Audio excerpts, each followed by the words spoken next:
Hello and welcome to China Dispatches, the official podcast of the European Union Chamber of Commerce in China that shares on-the-ground insights from business leaders and experts on doing business in China. I'm your host, Ester Cañada Amela.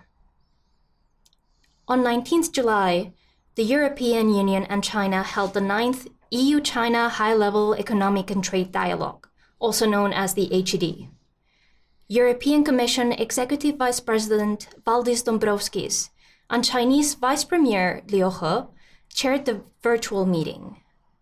This dialogue, which had not taken place since 2020, was agreed upon at the EU-China Summit between the top leaders in April this year. In today's episode of China Dispatches, we look at the key outcomes of the meeting and how EU-China trade and investment relations are likely to develop going forward. And for that discussion, I could not think of a better placed speaker than our guest today, European Chamber President Jörg Wuttke. Welcome, Jörg. Well, thank you, Esther. It's a privilege. All right. So, before we get into the nitty-gritty of the meeting, could you please help us set the scene for the HED? As European and Chinese leaders went into this meeting, what was the status not only in terms of EU-China relations, but also looking at other dynamics affecting the relationship? Well, it started, I think, this meeting on the 1st of April. That's where they decided to have a high economic dialogue.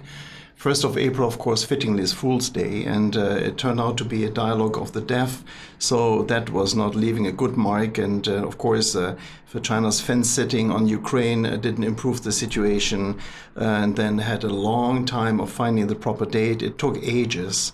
And of course, China-Europe was already a bit tense, given that in Germany the G7 met, and China was a big topic and not necessarily in an amicable manner. So in a way, it was a bit tense in order to go into that meeting. But I think we did a fair share of good work as European Chamber. We have submitted our papers, low-hanging fruits, working groups. I have to be thankful for that, as well as we launched papers on carbon neutrality, as well as research and development. So the Chamber was trying to sort of balance the kind of negative mood with some positive spins in order to give it at least a bit of a hope. All right. And so, as has now become usual, the EU and China issued separate readouts of the meeting. And it's really fun to read each of them because even though there are overlaps, you can also see some differences. So, Jörg, what do you read into these differences and what each of them says or doesn't say? Well, again, the mood was quite tense in the beginning, and eventually a date was found before everyone goes into vacation or party congresses. So the readout is sort of the end of a long, long journey. Let me just put up a couple of more milestones. The HED initially, I think on the Chinese side, was supposed to be a feel-good summit, whereas the Europeans were desperate to have some content, some real tangibles coming out of this one. I think the meeting in itself, actually, it was quite a success, in a way unforeseen. First of all, the tone was good. Second, Liu He was having a great lineup on his side, lots of these relevant ministers that showed a real interest in coming up with the topics. We had a couple of good statements coming out on WTO. That's exactly what the Chinese side was referring to. Wider market opening, of course, that's a positive, but it's always viewed a little bit with suspense because, we had enough of this kind of promise fatigue that we labeled it, meaning lots of promises, little walking there.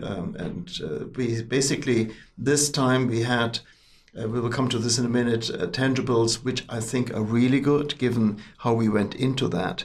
But of course, the Europeans had to emphasize the Russian invasion of Ukraine. That's, of course, not what the Chinese had. And I know that Liu He also didn't mention the word Ukraine once. It's, of course, on the other side, implementation of the EU-China agreement on geographic indicators. We come to that in a second. That's something that makes us unique because Europe doesn't have that kind of agreement with the United States. So, in a way, there's an overlap as usual, and then there are notable differences in the statements there. Of course, Europe again was pinpointing at the supply chain stress caused by COVID-19, and of course, Lioche didn't really go into the zero tolerance policy. But we have to really say that the member states were also happy about this outcome. I think that is something where we overcome differences by looking at the few points that we have in common. So overall, I would say went in with little expectations, came out with a couple of tangibles, but I think the real thing was for us the kind of earnestness on the Chinese side, in particular by Vice Premier Lioche. All right, so let's go into the good, the bad, and the ugly of this meeting. Could you please walk us through some of the more concrete outcomes of this meeting for European businesses? Well, Esther, there I'm going to be more on the lazy side. I will give maybe some indications of how I see things, and then maybe you, as an author of a very good paper for our advisory council, you have written this up beautifully about the deliverables. So let me just say that it was clear from the outset that little will happen on the customs side, that there is little engagement that was already indicated before the meeting, and sure enough, nothing came out there. But we had some positive signs, and clearly, I think one that has been stressed strongly by the European Commission, in particular by DG Trade, Sabine Weyand, who was kind enough to start her 5 minutes with referring to our business confidence survey about the circuit breaker, about the fact that flights get cancelled once you have a number of COVID cases on board and you put the blame on the airlines, which is totally unjustified. She made it a very strong point, and I guess I understand that Lioche responded to this one and actually promised more flights coming up. So that's something that might be interesting for all of us. Then, of course, we have the geographic indicator. Actually, this week there is a conference in Luzhou in Sichuan, where some of our member state ambassadors are going to be there. This is going to be widened from 100 to nearly, I think, 400 products. But as you're the author of this wonderful paper, just give us some more details yourself. Yeah, I mean, and let me first start by agreeing with you. I think that it is important that the EU and China are committing to implementing the GI agreement, given particularly that China is the EU's third export destination for EU agricultural products. So again, having this implemented and, down the line expanded by 350 products, which is what was agreed on originally, could be very beneficial for European agriculture exports. But maybe let me talk a bit about what I think was one of the bigger positive outcomes of the meeting, and that is the commitments that China made with regards to financial services. So here we have three main commitments. So first of all, the People's Bank of China and the European Securities and Markets Authorities signed an MOU that would ensure access to the Shanghai Clearing House for European banks. This is something that our Banking and Securities Working Group had been pushing for quite some time. So this is very welcome by our members. The second concrete deliverable in terms of financial services is related to leasing companies. And actually, this one was potentially a matter of life or death for leasing companies. So in this commitment, China said that it would ensure that future domestic regulations would not reduce the ability of European leasing companies to provide services throughout its territory. Now, just let me give you a bit of a background on that. In late 2021, China released a regulation that would ask leasing companies to establish branches in order to provide services in provinces. Before that, leasing companies had been able to provide cross-provincial services without having to open branches. Now you can imagine that having to open branches would increase considerably the costs of these companies, and potentially some would have had to exit the market. So this regulation is still in drafting stage, but again, according to the readout of the HED, China has committed to not prevent companies from doing these cross-provincial services. Finally, the last positive deliverable I would mention in terms of financial services is that PBOC, the People's Bank of China, also agreed to look into allowing European banks to participate in its carbon emissions reduction supporting tool. Now, what is that, you'll ask? Well, this is a facility that provides cheap funding to financial institutions to channel low-cost loans for green projects. And here we're talking at a minimum of 400 billion yuan, that is 63 billion US dollars, to 1.9 trillion yuan of cheap financing to financial services companies.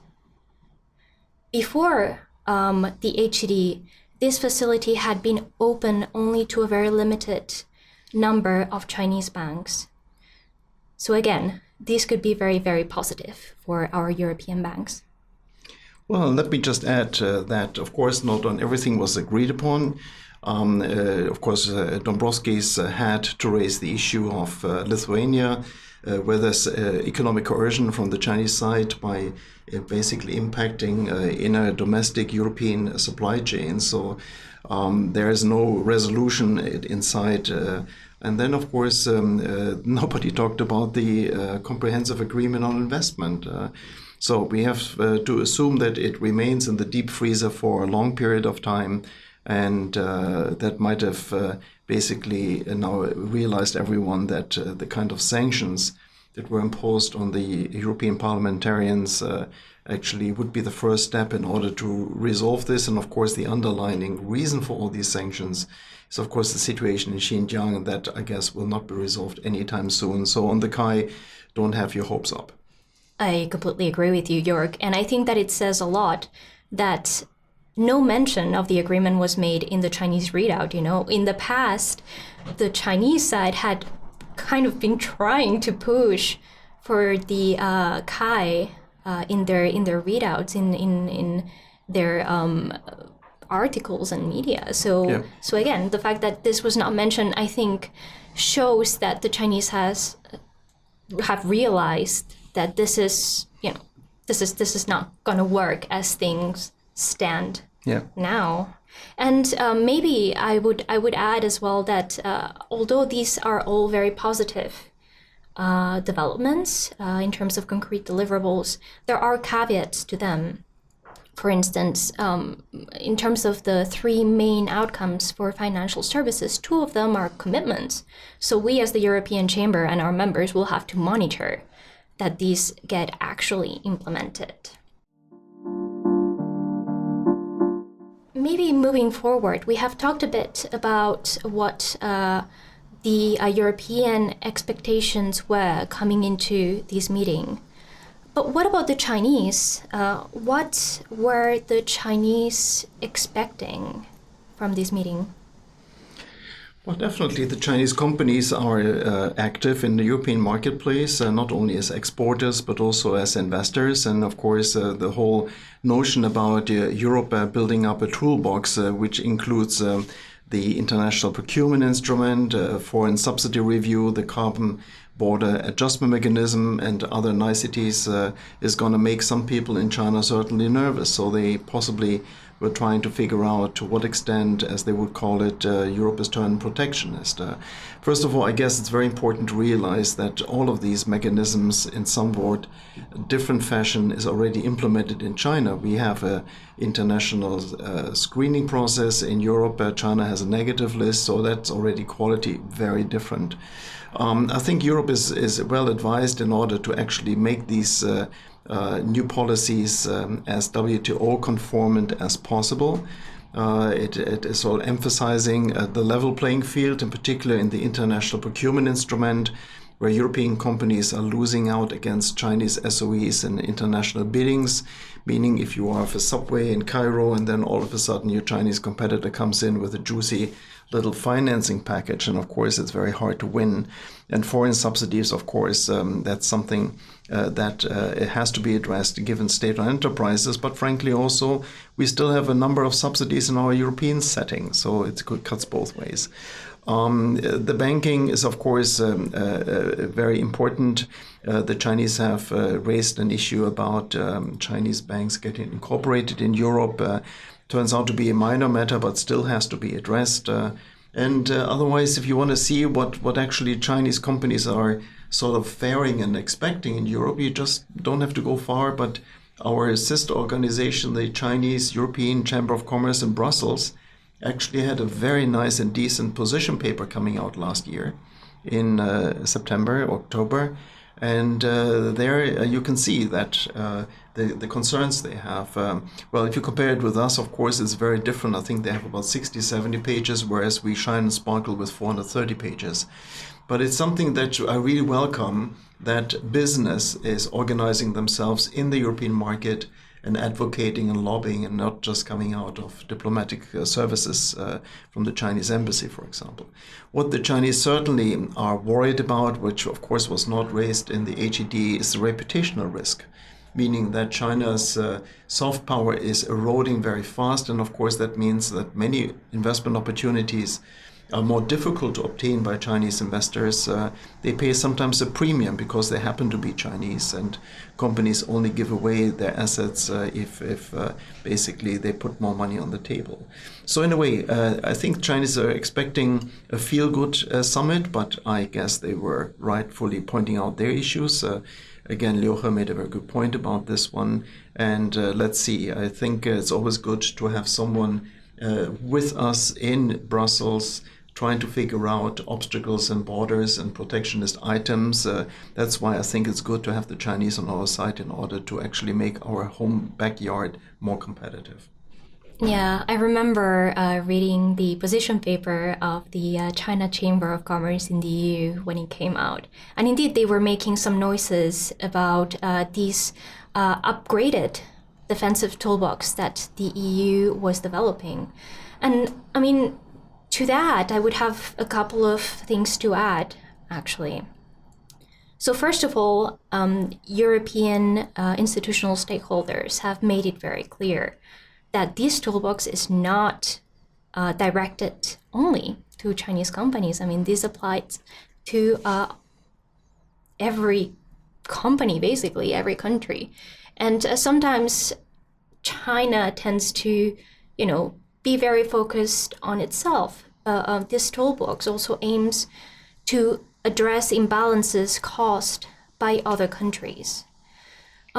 Also, I think that it's important to look at the implementation of this toolbox. Perhaps when these comes out, there may be some overblown fears.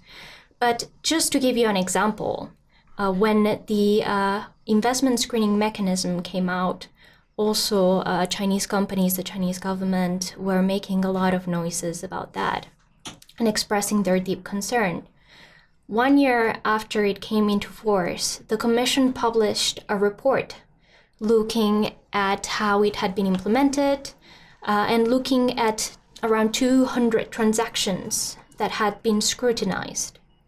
Out of this, only 3% made it to the last stage.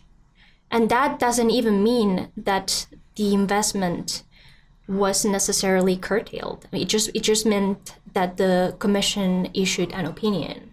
about it. So again, I would be careful about crying wolf.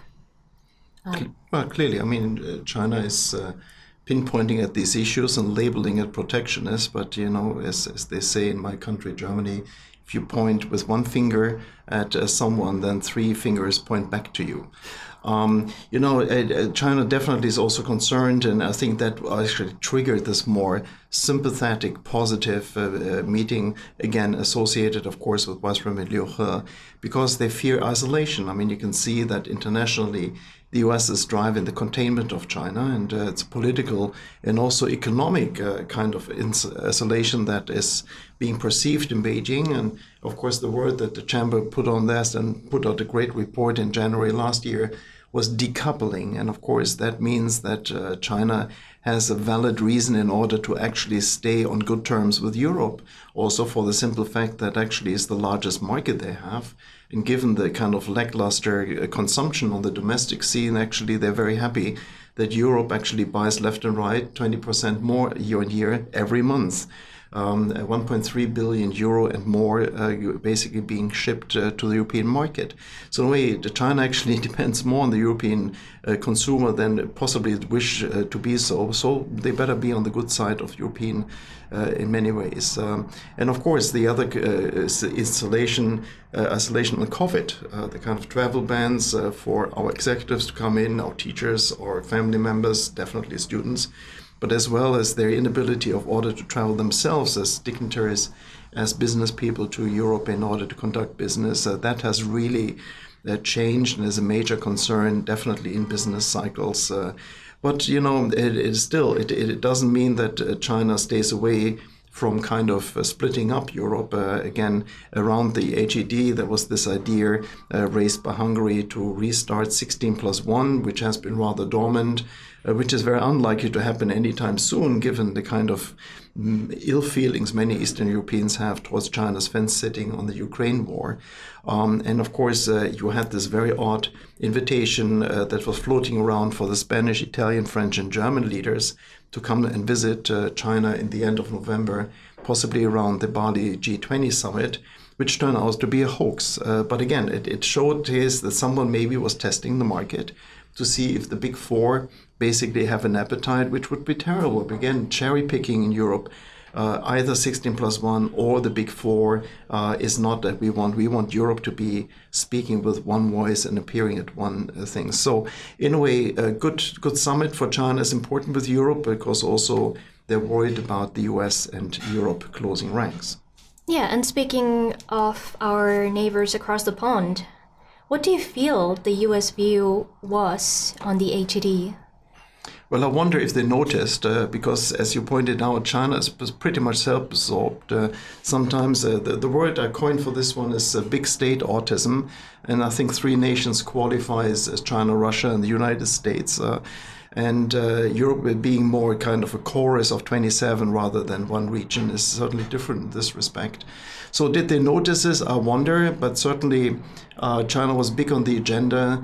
And when Biden met Michel and von der Leyen in Germany before at the G7 meeting, and I can imagine that actually they were trying to lean on Europe in order to be a bit tougher on China. And so in a way, they possibly are now going through the statements to see if Europe followed through.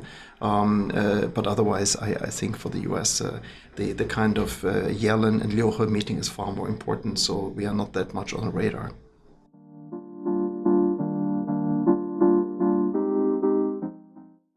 The HED is done and over. And the question is, what next? What is next for EU-China relations? Well, as you pointed out already, some of the areas where we agreed upon was based on a commitment. So what's next is definitely for us in the working groups in the chamber to follow up. And again, I think we see open doors. Before our able and eloquent ambassador Nicolas Chapuis left last week, he actually was invited by the closest aide to Liu He for an unexpected lunch virtually hours before he stepped on the plane. And Nicolas told me that actually this meeting was really positive and that actually there was every indication that the vice premier was asking his staff and his members of his team in order to really make sure all the commitments will be followed through. So that's a very good sign, I would say. But of course, we have to monitor it and we have to see how that all fits together. I guess that for China it's important to have European engagement, not just as a balance for the international geopolitical scenery, but also they simply need our money, our investment, our technologies.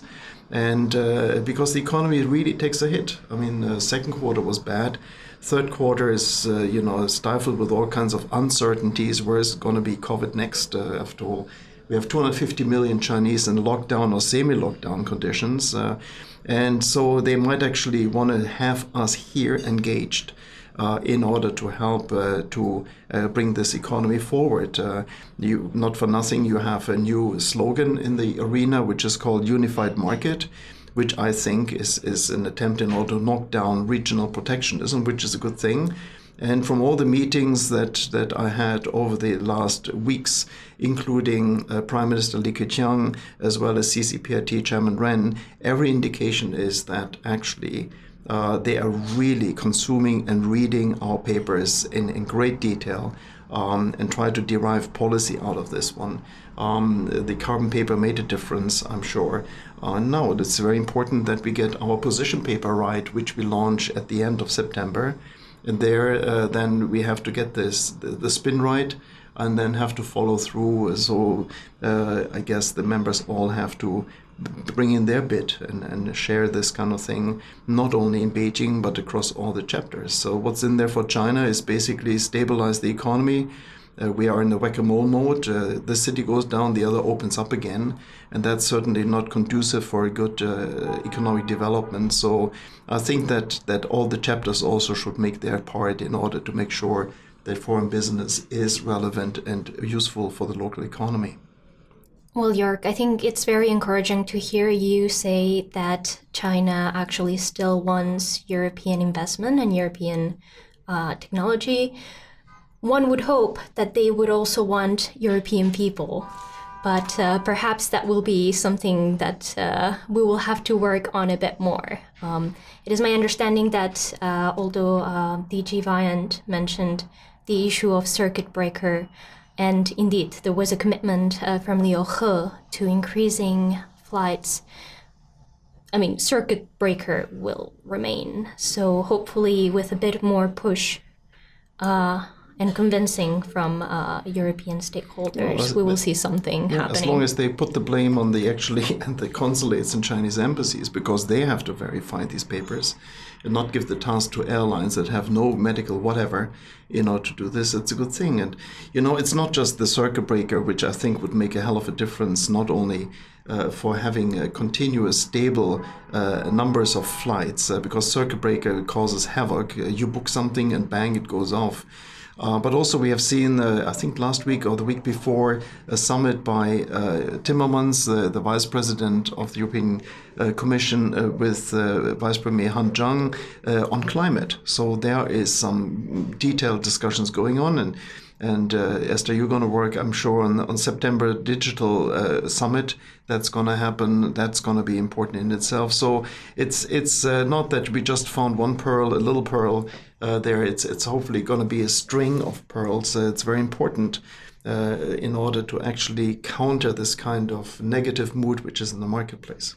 Indeed, and I mean, if there was one positive outcome out of this otherwise dialogue of the deaf summit that you mentioned, was the commitment from both sides to continue the dialogue. And hopefully this dialogue will continue at the high level, but also at the technical level. I think that's very important, again, in terms of really clinching all of the high-level commitments. Yeah. And of course, looking at the future and at the next 6 months, we will also have to watch what happens under the Czech presidency, which started on the 1st of July. And I think that what we can expect is not a very China-friendly presidency, being the Czechs, which means more work will be done on the EU's defensive toolbox. Well, the Czechs cover all bases. I mean, they have an extremely friendly president towards China. At the same time, they have definitely a very strong mood, now shifting even in favor of Taiwan engagement. Well, we have to see. We have a new ambassador coming in. He's a Spaniard. That will bring a different tone into the equation. Of course, we are in pre-party Congress in China, and as my friend Chris Johnson labeled it recently, in comparison to the United States, pre-elections is always a silly season, so we might have a lot of very strange noises coming out of the system, but also very, very difficult things are going to happen. I mean, Nancy Pelosi's visit to Taiwan is something which of course will raise the temperature. Again, Taiwan is the big question mark in the whole of this. Ever since Putin attacked Ukraine, Taiwan always is being discussed.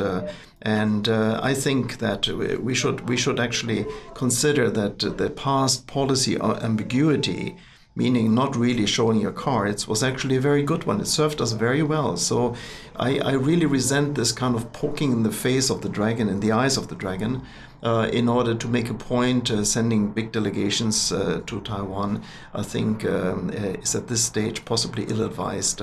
I'm very much in favor of much deeper economic cooperation between Taiwan and the European Union, because Taiwan has a lot to offer in high-tech in particular.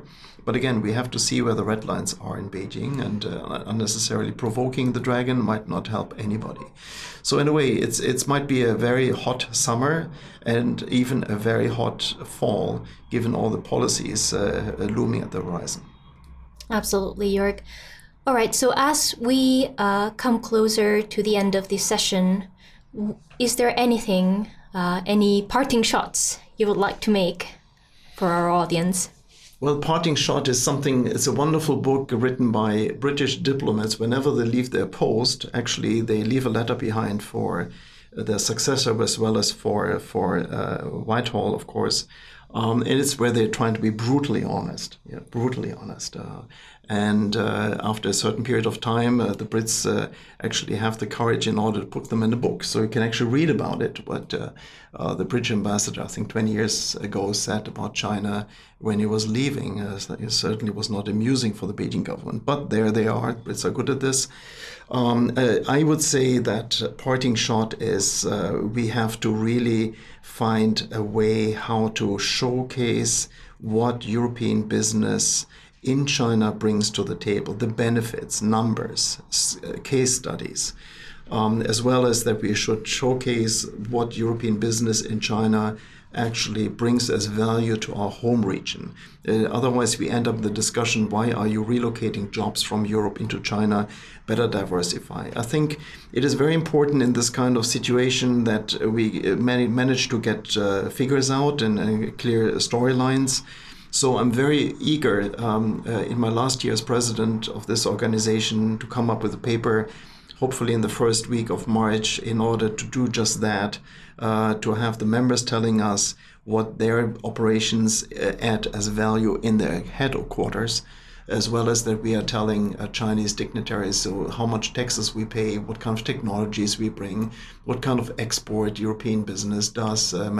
We are neglectable in numbers. As I said before, 60,000. We all fit into the bird's nest, but we are definitely a heavy hitter when it comes to economic impact on the high-end side. And I think we just have to prove it. Well, I think that this is something then to look forward in the coming months, Jörg. Thank you very much for joining us today, and have a good day. Thank you very much, Esther.